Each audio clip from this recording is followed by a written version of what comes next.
In today's world, we are constantly bombarded by external voices, digital noise, and stimuli that demand our attention at every moment. We live amidst a whirlwind of information, opinions, and distractions that pull us away from the essence and keep us stuck on the surface of life. In this context, the figure of Jesus emerges not only as a spiritual master, but as a symbol of a silent wisdom that contrasts with modern turmoil. Even before uttering words that have echoed for millennia, he was already teaching through his quietness, his presence, and his seclusion. Silence, so often overlooked, was in Jesus a teaching tool as powerful as any spoken word. The beginning of his public mission is preceded by a long retreat in the desert. 40 days in silence, facing temptations, confronting inner shadows, in direct connection with the invisible. This choice was not a coincidence. Before speaking to the world, he chose to be silent. Before taking action, he withdrew. This reveals something profound. True spiritual authority does not come from immediate exposure, but from inner maturity. Jesus did not come out of the desert with slogans or dogmas. He emerged with a purified consciousness, free from illusions, ready to see and touch the truth beyond appearances. Jesus' silence was not empty. It was full of presence, laden with clarity. There is a vast difference between knowing something intellectually and being that something in essence. The crystalline consciousness, which he embodied, is not a collection of sophisticated spiritual ideas. It is a state of presence so pure and integrated that it transcends thought itself. Jesus did not need to prove anything to anyone. His vibration spoke for itself. He knew that true transformation does not occur in the mind, but in the subtle field of being. Therefore, before speaking about mountains or teaching in synagogues, he immersed himself. There, in the profound silence, he dissolved any fragment of ego, so that the Father could speak through him without interference. When we look at the accounts of the Gospels, we realize that many of Jesus' actions are preceded by moments of solitude. He would distance himself from the crowds, seek out desolate places, climb mountains to pray in silence. This was not merely a devotional habit, it was an energetic alignment. He knew that by distancing himself from the noise of the world, he could clearly hear the direction of the Spirit. The crystalline consciousness feeds on quietness. It flourishes in inner listening. Jesus showed us by example that the path to enlightenment does not come from the accumulation of information, but from the unblocking of the mind. The silence of Jesus confronts our modern tendency to want immediate answers, quick solutions, and packaged truths. He did not deliver knowledge as if it were spiritual merchandise. On the contrary, he asked questions. He created empty spaces that forced listeners to dive into themselves. This is the point. Crystal consciousness is not taught, it is revealed. And this revelation only happens when the mind quiets down, when we stop trying to understand and simply be. Jesus did not give direct answers because he understood that each soul has its own timing, its own degree of readiness to receive the truth. Western culture has often failed to understand this depth. We have reduced Jesus to a religious symbol, an institutional figure, a moral icon. But above all, he was a mirror of the human possibility to fully align with the source. His true message, often obscured by centuries of dogmas, still quietly pulses in the heart of those sincerely seeking the light. The crystalline consciousness does not impose itself. It manifests in subtleties, in the compassionate gaze, in the spontaneous gesture, in the choice not to react, in the love that does not demand, in the presence that welcomes everything. Many believe that following Jesus means adopting beliefs or attending temples. But the temples he valued most were not made of stone. They were built in the silence of the awakened heart. When he said that the kingdom of God was within us, he was pointing directly to this inner dwelling. The crystalline consciousness is this kingdom, a vibrational state where everything is perceived clearly, where there is no separation, fear, or judgment. Silence was, for Jesus, the door to this kingdom, and it still is today for those who dare to stop, be silent, and listen to what is beyond thought. Interestingly, the most transformative moments reported in the Gospels were not accompanied by extensive speeches. They were brief encounters, silent, but full of energetic intensity. the woman touching his garments, the exchanged glance with Peter after the denial, the silence before Pilate, the pause before resurrecting Lazarus. Each of these episodes shows a Jesus who operated more by vibration than by logic. His power did not come from words, but from inner coherence. And this coherence only arises when the ego is silenced and the being aligns with the divine. This is the key that we need to reclaim. We are so accustomed to seeking externally, to wanting to hear a voice from the sky, a miraculous sign, that we forget the clearest example left by him. Everything begins in silence. The true miracle is when we manage to hear the wisdom that already resides within us, muffled by the constant noise of the mind. Jesus did not come to tell us what to think. He came to show us how to silence thought in order to hear the truth of the Spirit. The crystal consciousness, therefore, is not something to be learned, but something to be remembered, in silence. This is where the paradox is revealed. Jesus, the Word made flesh, taught us through what he did not say. His silence was as eloquent as his sermons. It was in the space between the words that his light was most present. The crystalline consciousness is this state where everything is understood without the need for explanation. It's when the mind stops searching and the heart simply recognizes. This state cannot be accurately described, only lived, and he lived so that we could remember how to live. If today we feel a void, a restlessness that no external achievement fills, perhaps we are being called to that same desert. Not the desert of absence, but that of listening. The inner place where the ego dissolves and the soul meets the divine. Jesus went through this place, and he came out with clear eyes, an open heart, and an elevated consciousness. He didn't need to shout his truth, because his vibration was undeniable. The crystalline consciousness was his secret language, and it still speaks to us if we have the courage to be silent within. In light of all this, there remains one essential question. How many truths have we lost because we were too busy talking? How many healings have we missed out on due to fear of silence? Jesus showed us, through his life, that the path of the Spirit is not made of fanfare, but of presence. It is not conquered by the mind, but received in the soul. The crystalline consciousness is the state where love needs no justification, where peace does not depend on circumstances, where truth does not need to be spoken to be understood. It is within us. It always has been. All we need to do is be silent, to remember. From the earliest centuries of Christianity, the figure of Jesus was gradually shaped to fit within doctrines, creeds, and institutions. He was transformed into a symbol of worship, separated from common humanity, placed on an inaccessible pedestal, so that few dared to identify with his essence. But Jesus never came to create a religion. He never asked for temples in his name, nor dogmas as a filter for salvation. His mission was more revolutionary than any theological structure could contain, to reveal that the kingdom of heaven was not a distant place, but an inner reality, and that Christ, not just the name, but the consciousness, could dwell within any awakened being. This is the great secret that hovers like a whisper between the verses. Christ consciousness is a state, not a person. It is the expression of the divine that emerges when the ego dissolves, when the fragmented identity gives way to full presence. Jesus did not simply say, "Follow me," but "Be as I am." This implies an invitation to radical transformation, to the integration of Christ within one's own being. And this consciousness is not confined to a time, culture, or religion. It is available to all who align with the deepest truth of their existence. It is timeless, silent, pure.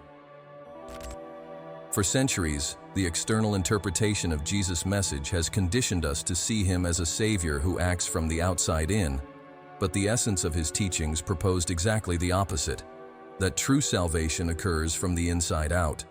By stating that you are God's, or that the kingdom of God is within you, he challenged the power structure that made man dependent on intermediaries. This new awareness did not demand blind veneration, but awakening. It did not require worship, but self-knowledge.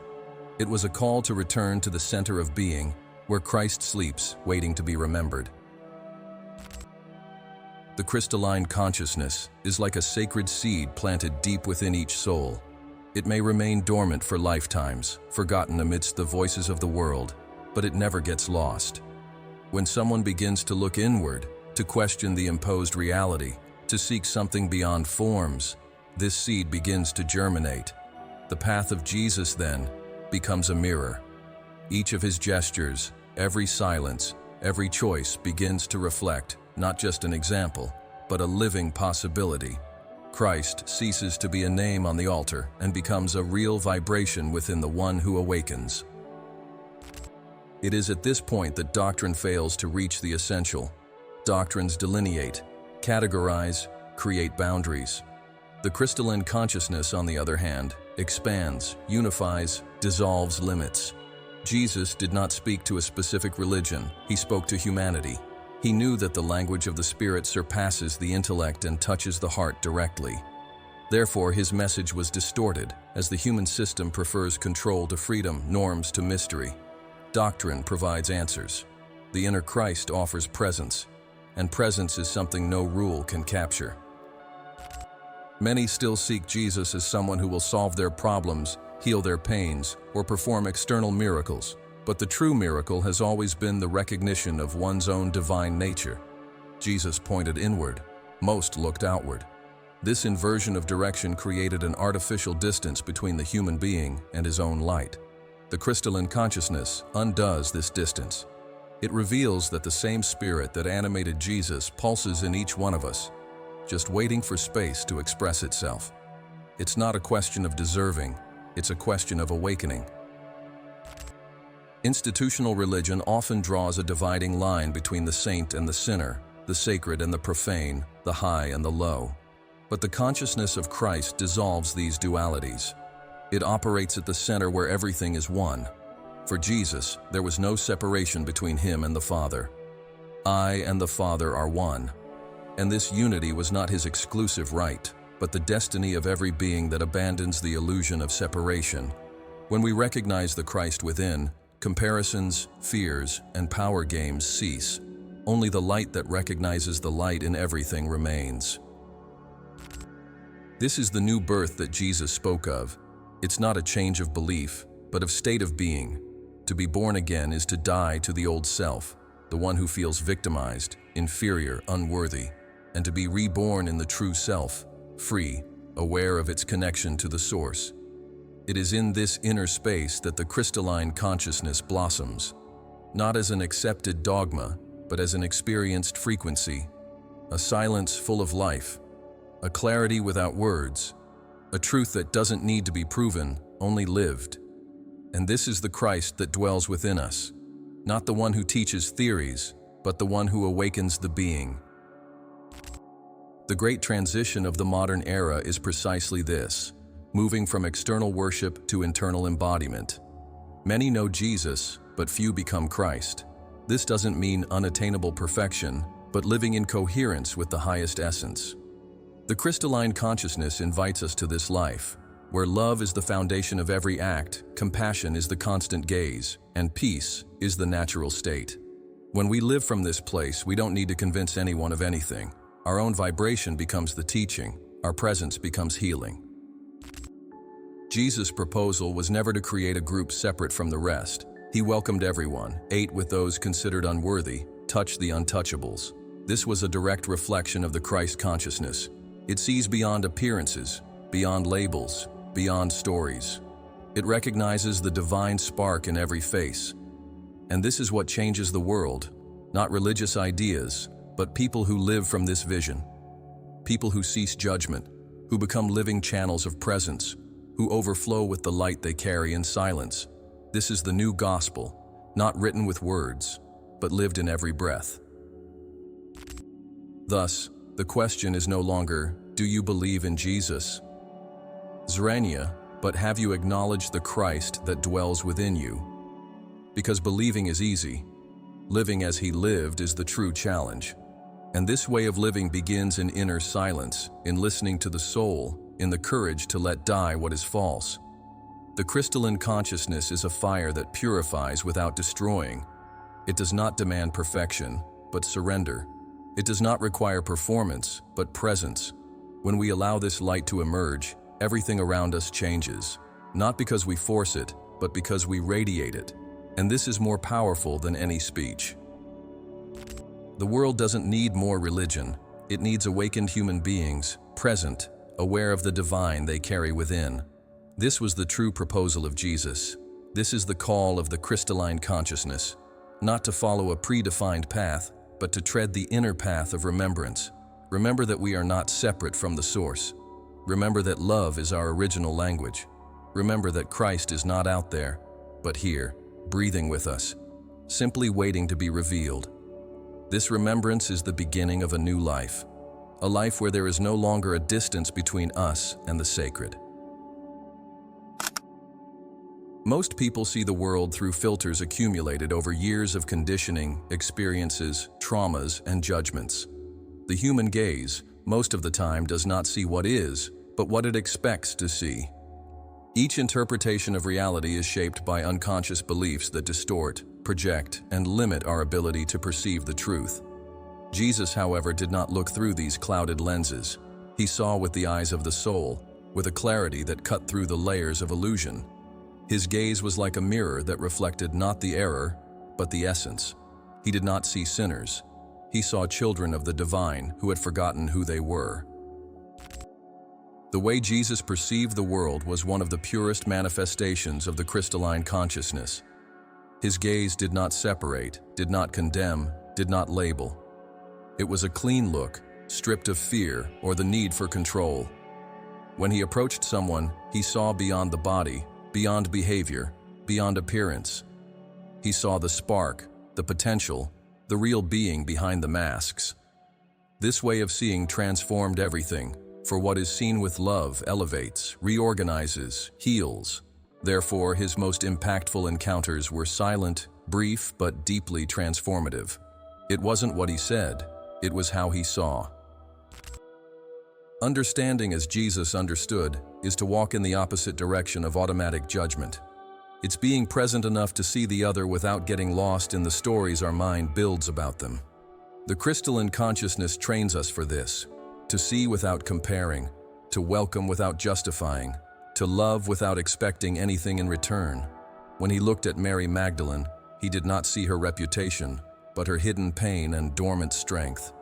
When he saw Zacchaeus, he did not observe his greed, but the emptiness he was trying to fill with wealth. Each look was a bridge to the other's awakening. Because where everyone saw flaws, Jesus saw the hidden truth. This deeply challenges us, because we are accustomed to seeing people for what they do, for what they say, for what they represent. But Christ consciousness invites us to see them for what they essentially are, even when they themselves don't know it. It takes a lot of courage to look at someone beyond their masks. It takes a lot of clarity to keep the heart open when the mind wants to close. Jesus did this masterfully, not because he ignored mistakes, but because he recognized something greater than the mistakes. He saw with the eyes of the soul, and the soul sees what is beyond form. This way of seeing is revolutionary, because it dissolves the barriers that uphold separation. When we see as he saw, we can no longer hate, label, or exclude. Judgment loses power, compassion blossoms. We begin to realize that each being is at a different point on the same journey, and that no one is truly lost, just disconnected. Jesus recognized this, and that's why he touched the lepers, conversed with tax collectors, walked with the forgotten. He saw beauty where the world saw disgust. He saw hope where there was despair. And by seeing in this way, he helped others to also see themselves with new eyes. But this vision does not arise from mental effort. It is not something that is learned from books or speeches. It springs from inner silence, from the cleansing of the mind, from the opening of the heart. Only those who silence their own noise can see clearly. Jesus not only preached peace, he was peace. And inner peace is the fertile ground for expanded perception. When we are at peace, we can see what is beyond the surface. We can notice the divine moving even in the darkest moments. We can perceive the hidden order in chaos. This is seeing with the eyes of the soul. Seeing as he saw is also looking at oneself with compassion. Because many of us are hard on ourselves, trapped in guilt, regrets, and self-condemnation. The crystalline consciousness begins within. Before looking at others with love, one must look inward with truth. Jesus did this. He knew his humanity, but he was not bound by it. He was aware of his emotions, but he did not confuse himself with them. His inward gaze was honest, but full of mercy, and it is this same gaze that we need to learn to cultivate, one that recognizes the shadow, but does not define itself by it. This shift in perception is an internal alchemy, because what we see outside is a reflection of what we carry within. When the view changes, the world changes. The crystalline consciousness is like a new pair of eyes that allows us to see the same scenario with a different frequency. What was once a threat becomes an invitation. What was an enemy reveals itself as a teacher. What seemed like an obstacle becomes a path. Jesus did not try to change the outside world. He changed the perception of those who saw him. And this, in itself, transformed realities. It's interesting to note that many of Jesus' miracles occurred after he deeply looked at someone. There was something in his gaze that opened internal portals. It wasn't a common look. It was a look from someone who had already crossed the veils of illusion. It was the gaze of someone who already knew that everything is connected, that there's no real separation. This type of vision is the foundation of true healing, because healing is not about erasing symptoms, but restoring the consciousness of unity. When we look at someone with pure love, we activate in them the memory of who they are, and this is more powerful than any word. The practice of this vision does not require perfection, but presence. One must be fully in the moment to perceive beyond appearances. Jesus was not divided. His mind did not wander between past and future. He inhabited the now completely, and this presence expanded his perception. When we are present, we can hear what is not said, feel what is not shown, intuit what is not visible. This subtle perception is what allows us to see with the soul, and to see with the soul is the beginning of all true liberation. When facing this possibility, the mind may resist. It may say that it's impossible to see in this way, that we don't have the same level of consciousness. But the truth is that Christ dwells within us. What he was, we can become. The seed is already planted. What's missing is to remove the layers that prevent it from blooming. Every judgment we let go of, every time we choose to love instead of react, every moment of inner silence is a step toward clear vision, toward the gaze that heals, the gaze that awakens, the gaze that reveals. Jesus did not come merely to show us how to live. He came to show us how to see. And by seeing as he saw, we begin to live as he lived. The crystalline consciousness is not learned, it is activated. And the first sign of this activation is a change in perspective. A perspective that no longer seeks to blame, but to understand. That does not rush to correct, but to embrace. That does not seek superiority, but communion. This perspective is the bridge between earth and heaven, between the human and the divine. And this bridge is already within us, waiting only for us to open the eyes of the soul. Jesus' words carry such profound layers that when spoken, they didn't close off meanings, but opened them. Instead of providing direct answers, Jesus resorted to parables, simple, symbolic, and often enigmatic stories. This choice was not casual. Direct, logical, and rational language has its limitations, especially when it comes to accessing spiritual truths that elude the intellect. Jesus knew this. He didn't speak just to the mind, but to the soul. His parables didn't teach information, but awakened consciousness. They were vibrational gateways that echoed within the listener, challenging them to feel beyond logic and to understand beyond hearing. Each parable was like a seed that, when it fell on the soil of the heart, could blossom into profound revelations, but only if the soil was fertile. That's why he said, "Whoever has ears to hear, let them hear." This meant much more than simply listening. It was a call for inner listening, for a conscious openness to what is beyond the surface. The parable is like a mirror that not only shows the world, but the soul of the one who hears it. If the heart is hardened, it appears to be just a story. If it is awakened, it transforms into a sacred code, a map for the return to the divine. Jesus spoke of kingdoms, seeds, fishermen, vineyards, and lost coins, everyday symbols, yet filled with hidden meanings. His language was simple in form, yet infinitely complex in essence. The power of parables lies precisely in this balance, accessible to all, but fully understood only by those who open themselves to the mystery.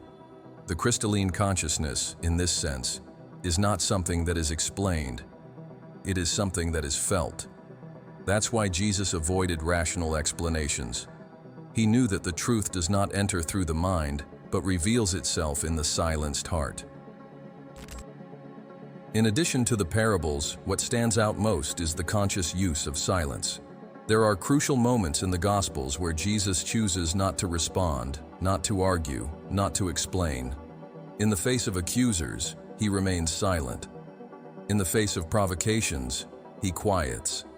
His silence was an active gesture, not a passive one. It was a language unto itself, a response coming from a level of consciousness that does not bow to the traps of the ego. When Pilate questions him, Jesus remains silent. And this silence echoes more deeply than any justification. It showed that there are wisdoms that cannot be put into words. They can only be conveyed by the frequency of presence. The language that Jesus used was deeply connected to light, not visible light, but the light of consciousness. His words, gestures, and silences carried a vibration that surpassed conventional understanding. When he spoke, hearts burned, perceptions shifted, veils fell. It was not due to the force of rhetoric, but the purity of vibration. This is the language of light, a frequency that touches where no logic reaches. And that's why many who heard him couldn't understand him, because they sought explanations while he offered revelations. All the time, Jesus invited us to access another dimension of reality. By using parables, he dismantled the rigidity of the analytical mind. His stories did not come to confirm certainties, but to question them. They challenged the listener to abandon intellectual control and dive into the space where truth reveals itself in silence. At the same time, his silence between the words said what no voice could say. When everything seems too clear, the power of mystery is lost. Jesus preserved this power. He knew that mystery is sacred, and that part of awakening consists of remaining with questions without ready answers. This approach is profoundly challenging for the modern mind, which always seeks logic, clarity, definition. But the spirit does not operate in these categories. It communicates through symbols, intuitions, feelings, and states of being. Jesus was a master of subtle energy. When he said, "I am the light of the world," he was not referring to himself as an individual, but as an awakened frequency. He was a pure channel of Christ consciousness, and his language was consistent with this. He spoke to the being, not to the ego. His words transcended mental barriers and directly touched the divine spark. The crystalline consciousness, therefore, cannot be understood by logical reasoning. It can only be accessed through inner surrender, deep listening, receptive silence. Parables are like keys. Silence is like the lock.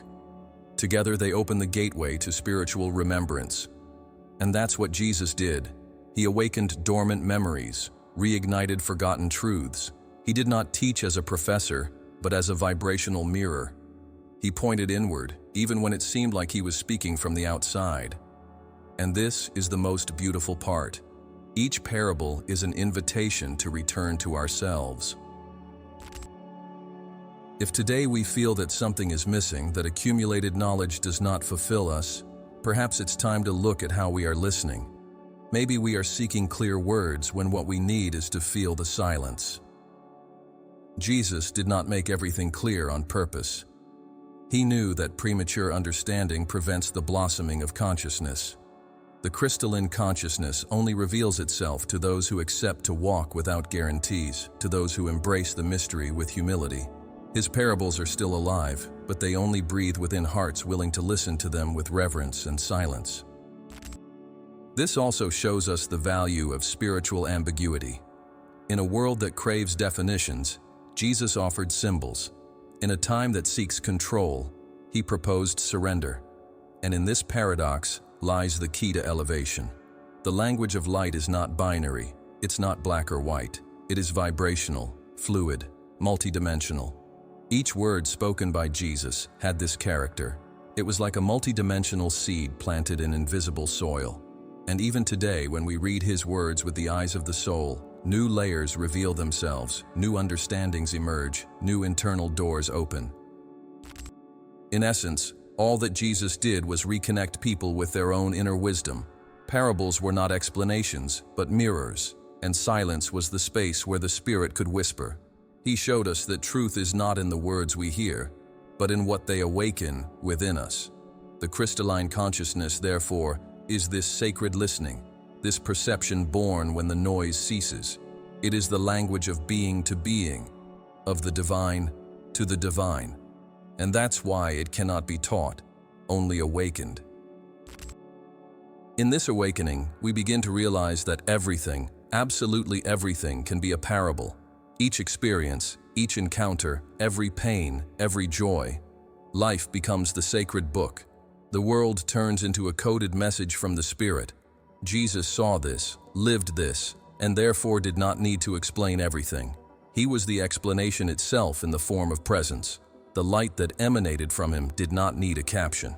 And this light remains available, ready to be accessed by those who accept to silence the external world to hear the gentle voice of the Spirit within them. The crystalline consciousness is not an abstract philosophical concept, nor is it a state reserved for the enlightened or the unreachable saints. It is a living, accessible expression that manifests in the daily life of those who choose to act from the deepest truth of being. And there is no more powerful expression of this consciousness than unconditional love. Love that does not judge, that does not demand, that does not negotiate, that does not feed on reciprocity. The love that Jesus embodied was exactly this. He not only spoke about love, he was love in motion itself. And every gesture, every silence, every choice he made reflected this pure and crystalline frequency that sought nothing in return. Unlike the conditioned love that most of us know, the one that depends on behavior, appearance, affinity, or reciprocity, the love that flows from crystal consciousness simply is. It does not arise from desire, but from presence. It doesn't seek results, but emanates fullness. Jesus loved even those who betrayed him, those who mocked him, those who persecuted him. This was not weakness, but supreme strength. It was the recognition that every being, no matter how lost they seemed, was still an expression of the source. This kind of love cannot be faked. It only springs from a heart that has completely surrendered to the truth of the Spirit.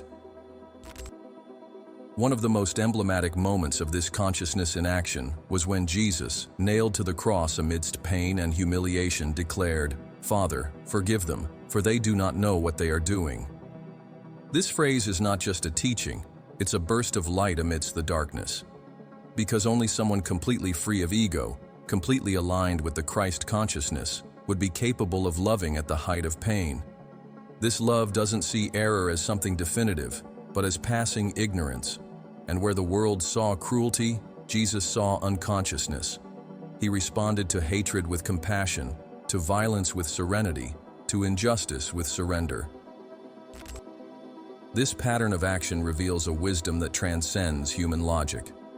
Forgiving those who hurt us, loving those who reject us, welcoming those who attack us, all of this seems insane to the conditioned mind. But for the crystalline consciousness, this is natural, because it does not react from pain, but responds from the essence. And the essence is always love. Jesus did not need the approval of others to act with love. He did not waver according to the world's reactions. His source was internal, infinite, eternal. And it is this state that he came to reveal to us as possible, not just for us to admire, but to incorporate.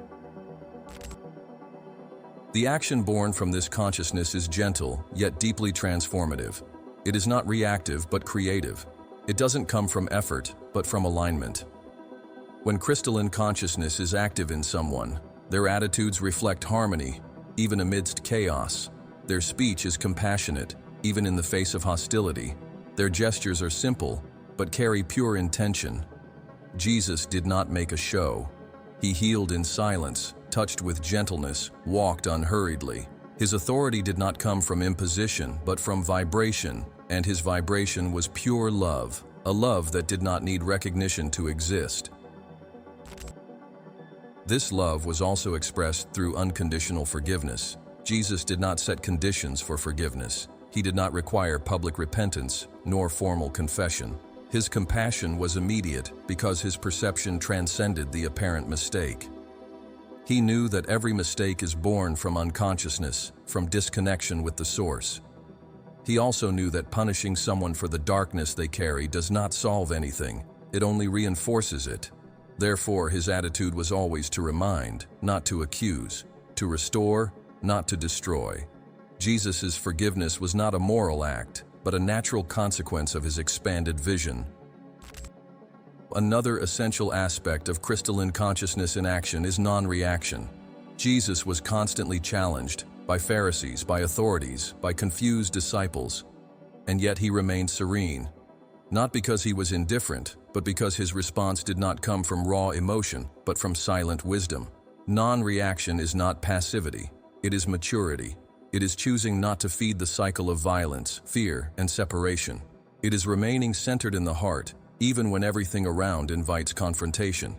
Jesus did not allow himself to be dragged by the waves of hostility. He was the very center.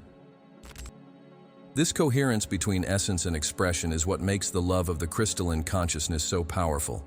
There is no contradiction between what one feels and what one does. Everything is in harmony.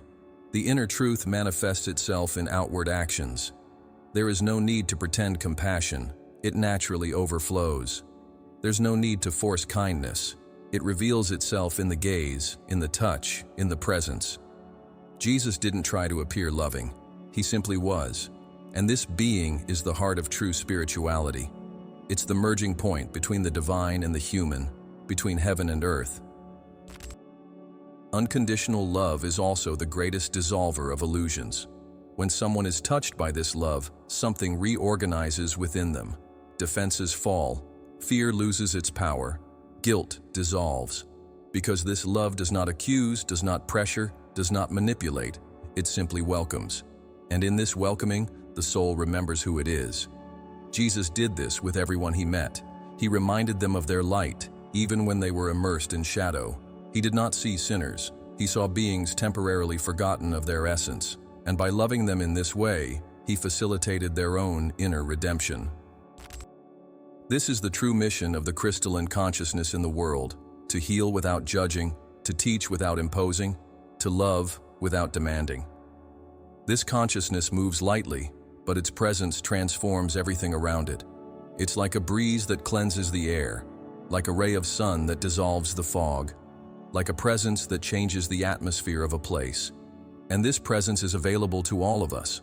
It is not exclusive to masters or saints. It dwells in every heart, just waiting to be activated. When we choose to love unconditionally, when we forgive without justification, when we welcome without fear, we are embodying this consciousness.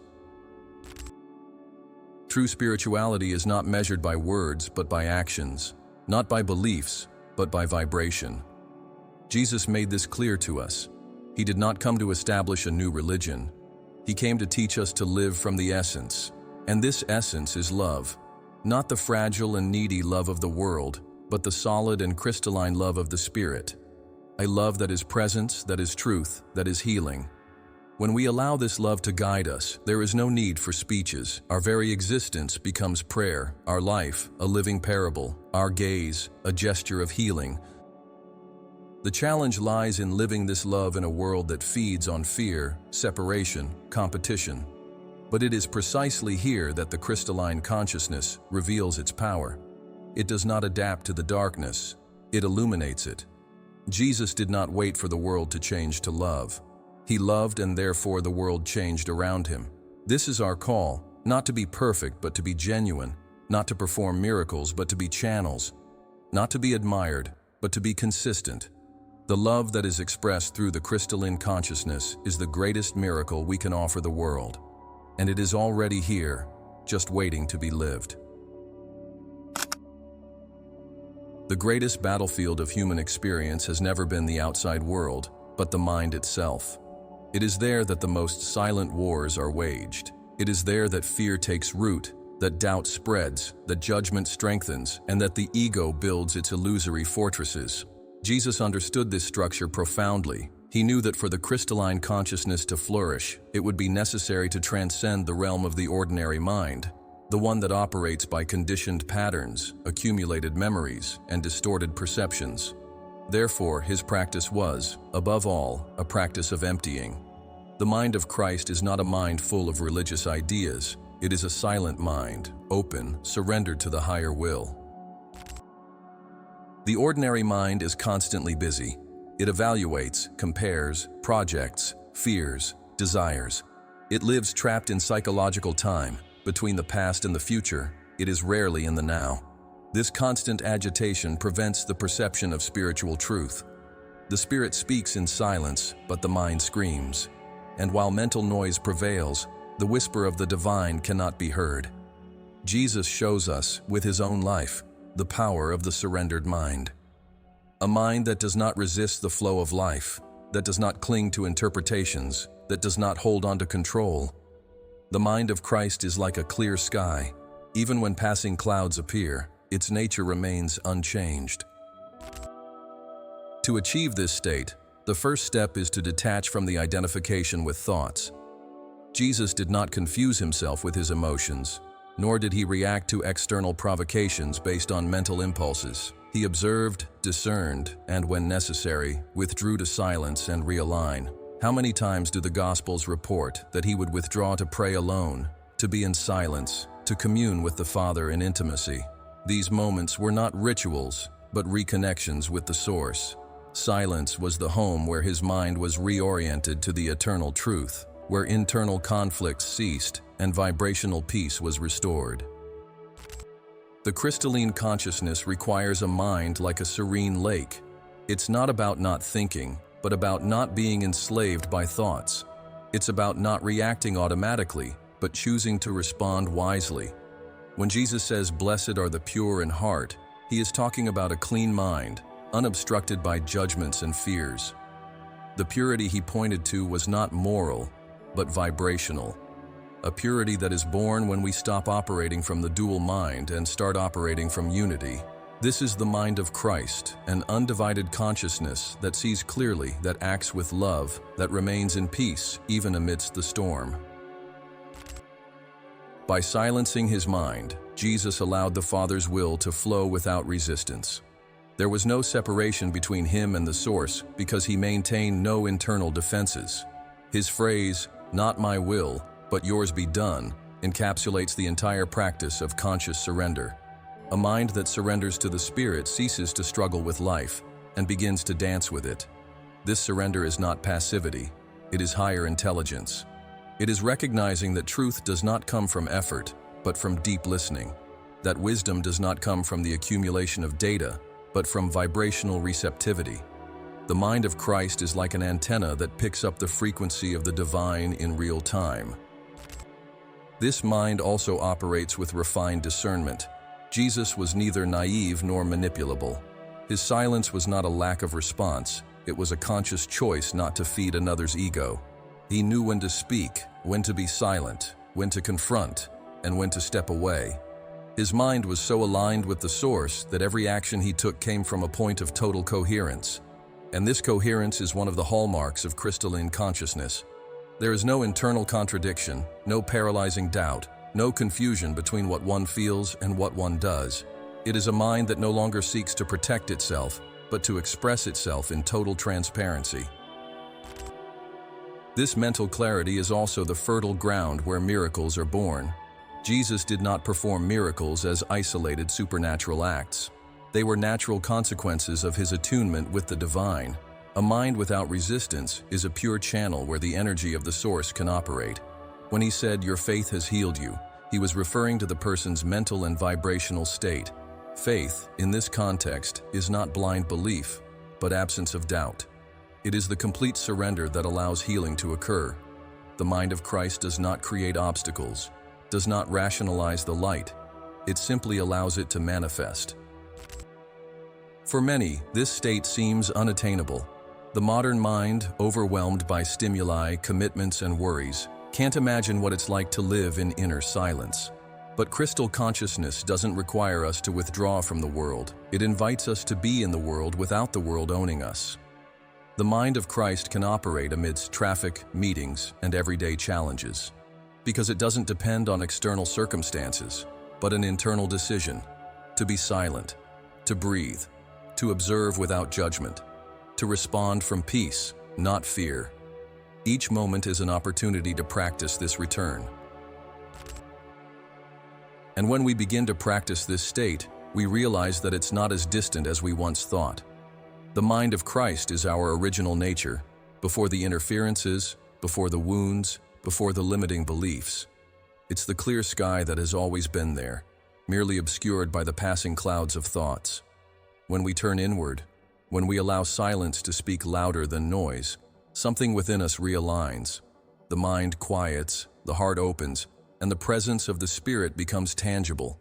This presence heals, guides, sustains. It is alive, and it is available now. Jesus not only demonstrated this mindset, he invited us to do the same. His words were not exclusive, they were inclusive. Have in you the same sentiment that was in Christ Jesus. This call is clear. He did not come to be worshipped, but to be mirrored. He did not come to show the unattainable, but to reveal the possible. The mind of Christ is an accessible, trainable, cultivatable state. It's not about trying to imitate Jesus, but about allowing the same Spirit that inhabited him to fully inhabit us. When this happens, we stop reacting to the world and start co-creating with it. This is the true spiritual power. Not the power that dominates, but the one that manifests. Not the one that impresses, but the one that transforms. The mind of Christ is creative, compassionate, firm, and fluid. It doesn't need certainties because it's anchored in trust. It doesn't need explanations because it lives in communion. It doesn't need control because it's already free. This mind is the expression of new humanity, the model of the new being that emerges in this time. Jesus was the prototype, the example, the first fruit. But the field is ready for the harvest of many others who choose to silence to listen, surrender to receive, stop to advance. Quieting the mind is therefore the first and most profound step towards crystalline consciousness. It's not about erasing thoughts, but remembering that we are not them. It's not about isolating oneself from the world, but being in the world with presence. The mind of Christ already exists within us, simply waiting for space to emerge. And when it does, everything changes. Not because the world changes, but because our way of seeing, feeling, and acting changes radically.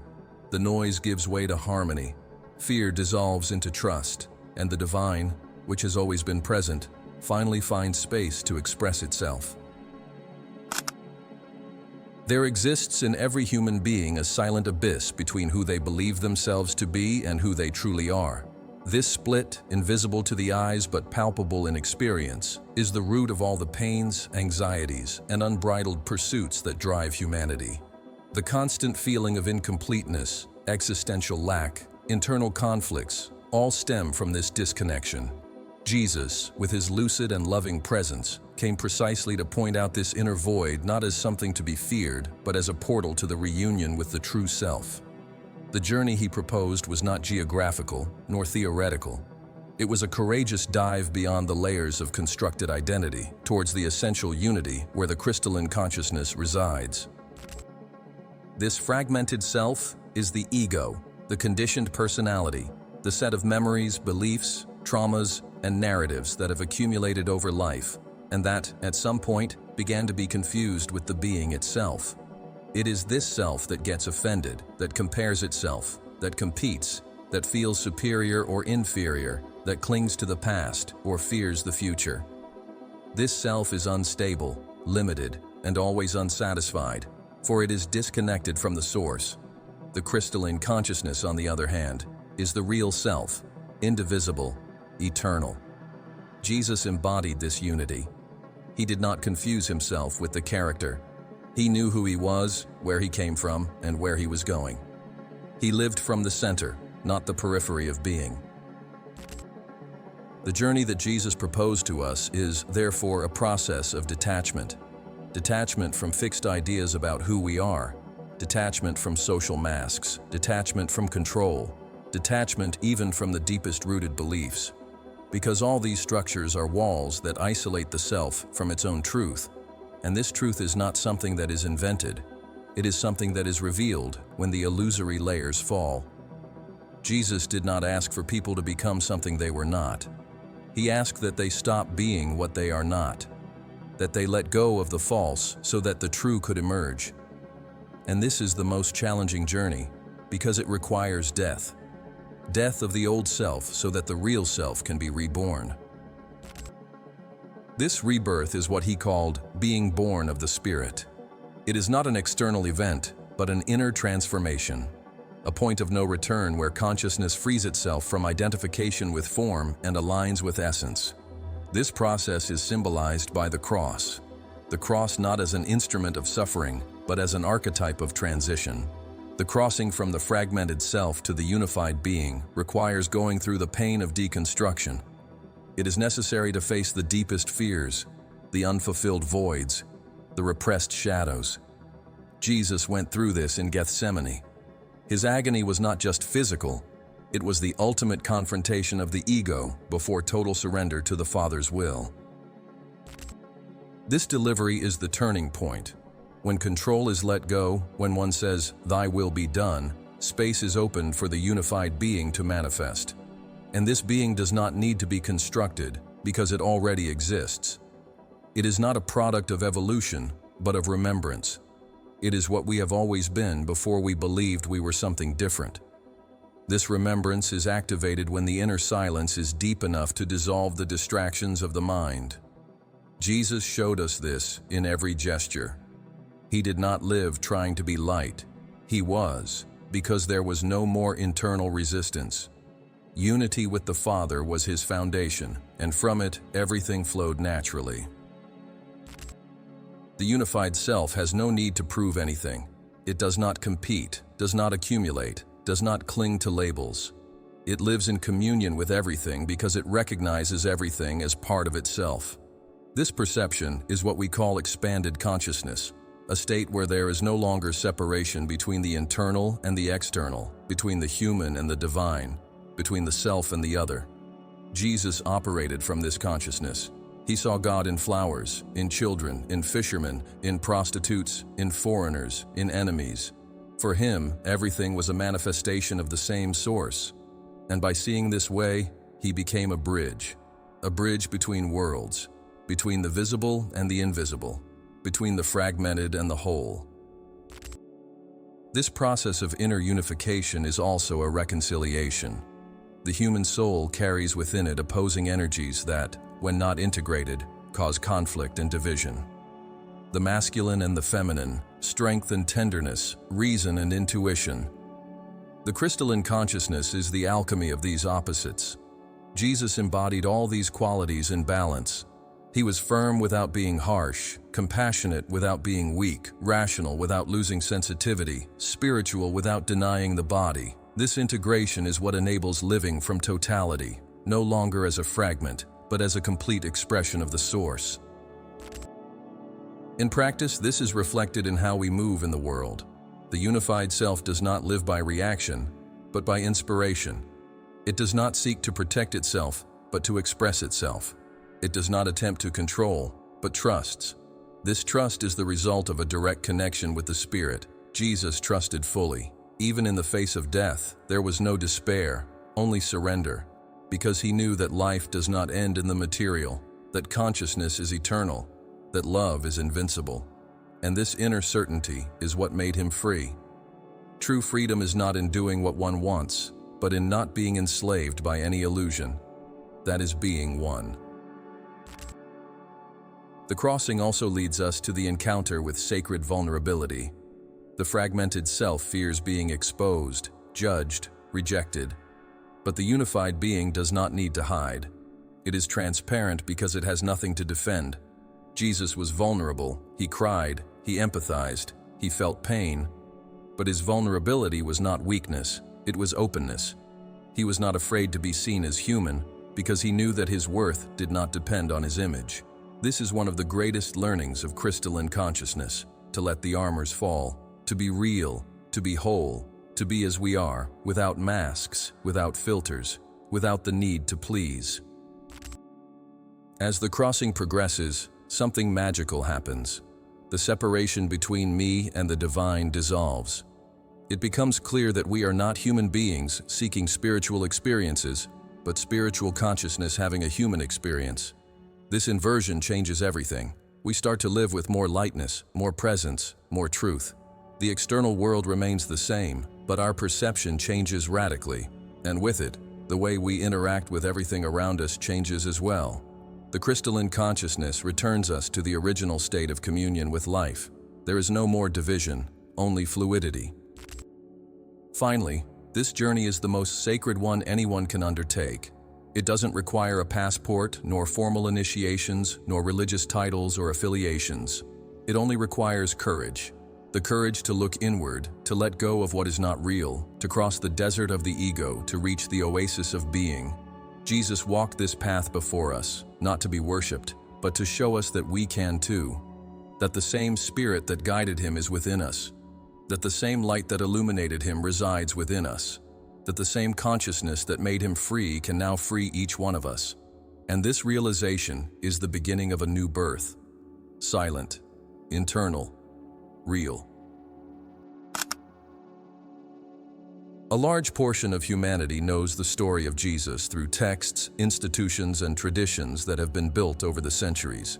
However, there is something far more subtle, deeper, and vaster than the written accounts or the organized dogmas. It's the invisible legacy, the vibrational transmission that he silently left behind and that continues to live, like a field of consciousness pulsing through time. This legacy cannot be captured by words, nor contained by temples, nor translated by doctrines. It is a teaching that remains operative in silence, awakening souls, activating spiritual memories, and guiding the return to the center of being. He came to plant something that no institution managed to erase, and that no narrative managed to conclude. Jesus wrote nothing. He allowed the wind to carry his words and the Spirit to perpetuate his presence. His true teaching was not recorded on papyrus, but imprinted on the earth's energy field. He knew that truth does not perpetuate through imposition, but through resonance. Therefore, his gestures, his silences, his encounters, everything was shaped to vibrate in multiple dimensions, visible and invisible. What he communicated transcended intellect. It was like a subtle code that could only be deciphered by those who listen with the heart and see with the eyes of the soul. He often spoke of ears to hear, and this hearing was not literal. It was a vibrational listening, a type of perception beyond common senses. Throughout history, many have sought to preserve their teachings in words, but what is alive never fits into a dead text. The Gospels are windows, not the sun. They are reflections, not the original light. The true legacy of Jesus cannot be read. It can only be experienced. He planted seeds of consciousness, fragments of the crystalline consciousness, in every being he crossed paths with. And more than that, he sowed a vibration into the very matrix of humanity. Since then, anyone who deeply silences can access this frequency, not as something learned, but as something remembered. This is the power of what he left without leaving, something that is not seen, but can be felt in every breath that is born from silence. Mystical and occult traditions understood this legacy more clearly than formal religious structures. Various groups preserved fragments of this secret knowledge, not to keep it hidden, but to protect it from distortion. What cannot be corrupted remains in the invisible. The early Gnostics, the Essenes, the desert mystics, the Sufi masters, and even some Eastern sages recognized in Jesus not just the man, but the gateway. They knew that his presence still echoed, that his mission was not ended with his physical death, but only begun. The Christ that he embodied was not an isolated entity, but a universal consciousness that can manifest at any time, anywhere, in any awakened heart. This is the cosmic Christ, the eternal vibration of unity, the light that penetrates all creation. Jesus did not come to establish a religion, but to activate this Christ consciousness in the heart of humanity. And this is not done with theories, but with presence. He knew that his time in the world would be brief, so he acted as one who plants knowing that the fruit will come in future generations. The invisible legacy is not immediate, not obvious, not media-centric. It is silent, slow, profound. It grows like a seed beneath the earth until the soil is ripe for blooming.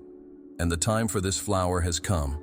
The earth is now undergoing a collective awakening where the crystalline consciousness is re-emerging, not as doctrine, but as a state of being.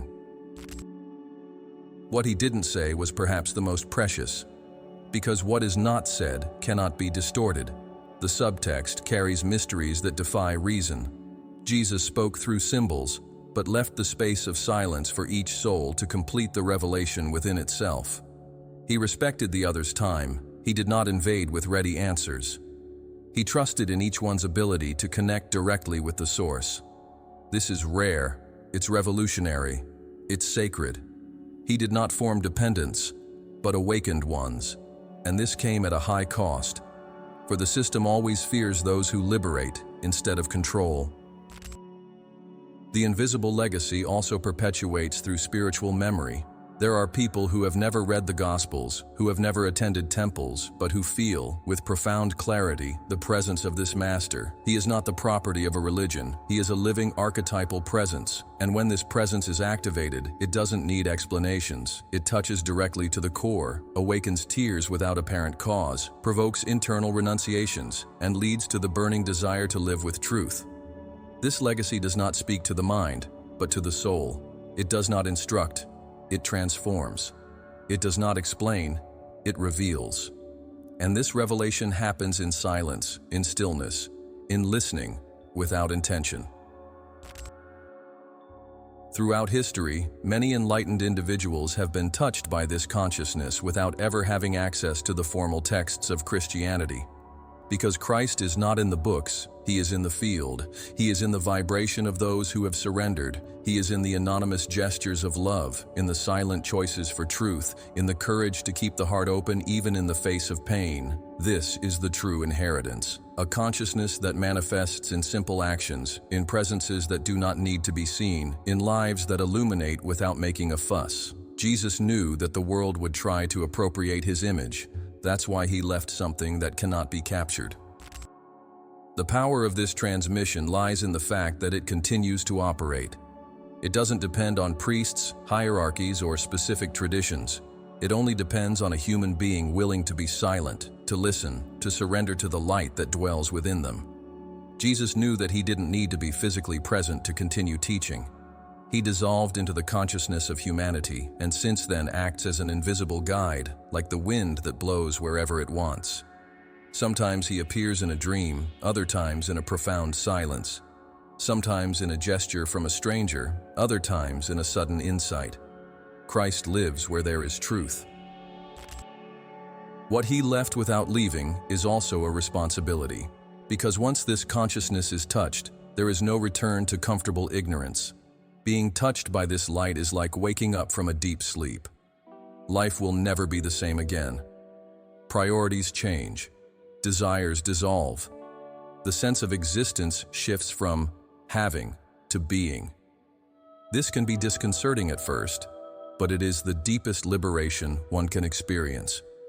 The crystalline consciousness is, at the same time, a mirror and a fire. It reveals what is out of alignment and burns what no longer serves. This is the invisible gift of Jesus, a state that transforms effortlessly, a legacy that pulses without words.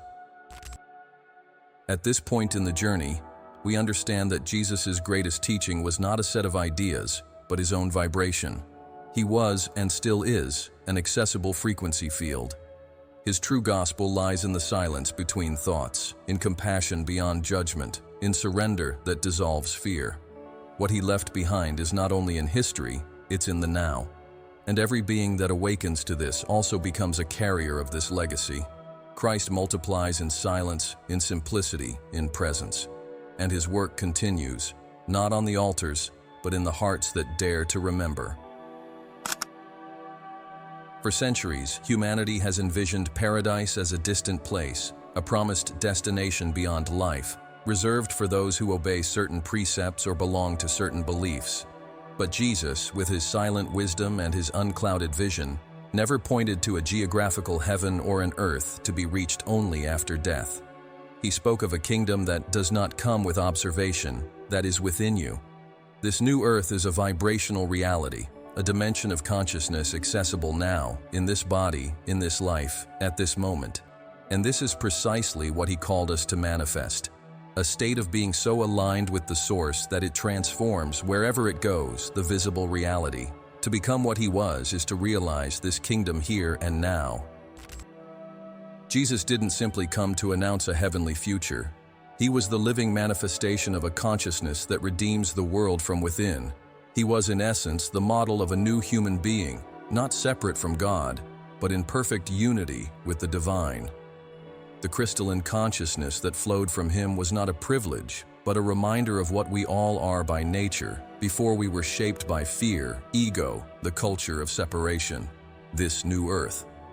He proposed begins as an internal revolution, where every thought is purified by truth, every feeling is guided by love, every action is born from peace and spiritual clarity. Becoming what he was is not a superficial imitation, but a profound transfiguration of being.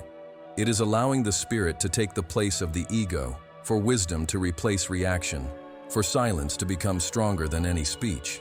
Jesus didn't want followers, but awakenings. He wasn't seeking disciples to idolize him, but beings who would embody the same frequency. That is why he stated that we could perform even greater works than his. This statement was not symbolic, it was literal. Because when the Christ consciousness activates in someone, it has no limits. It breaks the laws of logic, transcends time, dissolves the impossible. The new earth is not a geographical place, but a collective vibrational field that manifests when awakened hearts live in coherence with their essence. Each time someone truly forgives, heals a trauma, acts with compassion, dissolves a judgment, or chooses peace over conflict, this field expands. Jesus planted this possibility in the heart of humanity. The seed has been sown. Now is the time for harvest. But for this new world to flourish outside, it needs to flourish within. The new earth within does not depend on governments, religions, or systems. It depends on you, on me, on everyone who decides, with courage, to let go of the old self and live from the Spirit. Becoming what Jesus was is a journey of continuous surrender. It's not about moral perfection, but spiritual authenticity. It's about listening to the inner voice more attentively than the voice of the world, about aligning intentions with love, about walking with humility even in the face of pain. Jesus did not promise a life without crosses, but showed that it is possible to carry them with dignity, with faith, with light. The new inner earth is built by those who no longer seek salvation outside, but recognize that the kingdom is within. It is born in silence, grows in presence, is sustained in truth, and expands in love.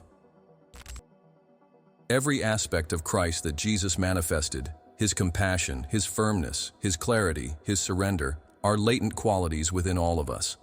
The difference is not in the essence, but in the level of presence. He lived every moment in unity with the Source. His mind was an instrument of the Spirit. His heart was a channel of love. His body was an extension of light. And this model is accessible to any human being willing to strip off illusions and clothe themselves in truth. The crystalline consciousness is not on a distant plane, but a mere thought away, a true surrender, a conscious breath. Living at this frequency is a silent revolution. The world may continue to be noisy, confusing, chaotic, but the being that inhabits the new inner earth does not get contaminated. He is a transforming presence. He walks among men, but is no longer dominated by ego games. He doesn't need to prove anything, for he already recognizes himself as an extension of the divine. He doesn't seek approval, for he already lives in acceptance. He doesn't defend himself, for he no longer sees attack. This being is not a utopia. He already exists in many who are awakening, and when two or more gather in this consciousness, the vibration amplifies, the field strengthens, the new world begins to manifest. Becoming what Jesus was is not a destination, but a practice. It is a process that reveals itself in every choice, in every purified thought, in every emotion welcomed with clarity. The new earth does not require us to leave the world, but to be heaven within the world, to be light in dark corridors, peace in the midst of war, love where there is fear. Jesus did exactly that. His strength did not come from resistance, but from surrender. He was firm without being rigid, loving without being permissive, present without being absorbed. This balanced wisdom is the mark of those who live beyond duality, in the consciousness of unity. And even when life led him to the cross, he did not stray from this vibration.